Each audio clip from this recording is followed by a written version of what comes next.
আসসালামু আলাইকুম রহমতুল্লাহি ওয়া বারাকাতুহু।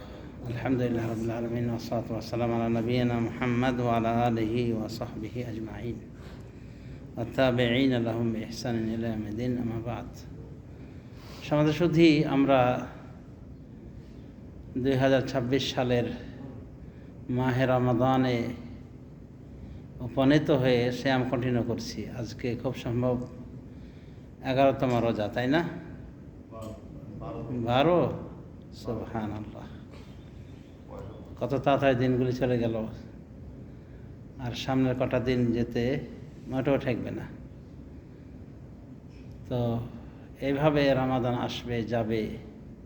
একসময় আমরা পৃথিবীর এই নিয়ম কানুন, এই সব অর্জনের সমস্ত সৃজনকে রেখে বিদায় হয়ে যাব, চিরবিদায়। এবং সেই পরকালে আমরা ইহকালের এই সামান্য মুহূর্তে যে ছিলাম, এর ওপরেই কিন্তু আমাদের সেই পরকালের রেজাল্ট নির্ভর করবে। আমরা সুখী হব নাকি অসুখী হব।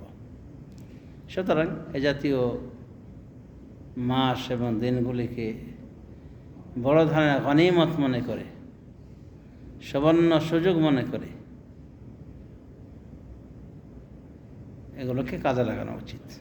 আর গতানুগতিকভাবে রমাদানের সিয়াম আসলো, পালন করলাম, চলে গেল, শিক্ষা দীক্ষার কিছুই ঘটলো না, ফলন ঘটলো না, তাহলে লাভ কি হলো? যদি একান্ত গল্প করার ইচ্ছা থাকে কারো, তো পরে করিয়েন, অথবা আমরা চুপ থাকি, আপনারা করেন, যে কোনো একটা হোক নাকি। তো যা হোক, একটা রসিকতা করলাম। তো গত জুমাতেও দেখলাম, মানে নতুন ভাই কিছু দুইজন এসে গল্প শুরু করেছে দেশের তরিকা অনুযায়ী। দেশে তো এটাই সিস্টেম হয়, মানে যে খতিব সে বাঙালি, খুতবা দিচ্ছে আরবিতে, যে শ্রোতা সে বাঙালি, শুনছে আরবি, বুঝছেও সেরকম।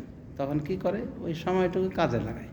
কেউ মাছামাছি তাড়ায়, কেউ ঘুমায়, কেউ আর এক সাদিকের সাথে 12 ভাজা গল্প করে। এই হলো আমাদের ধর্মীয় অনুষ্ঠানের, বিশেষ করে জুমার দিনের বিষয়।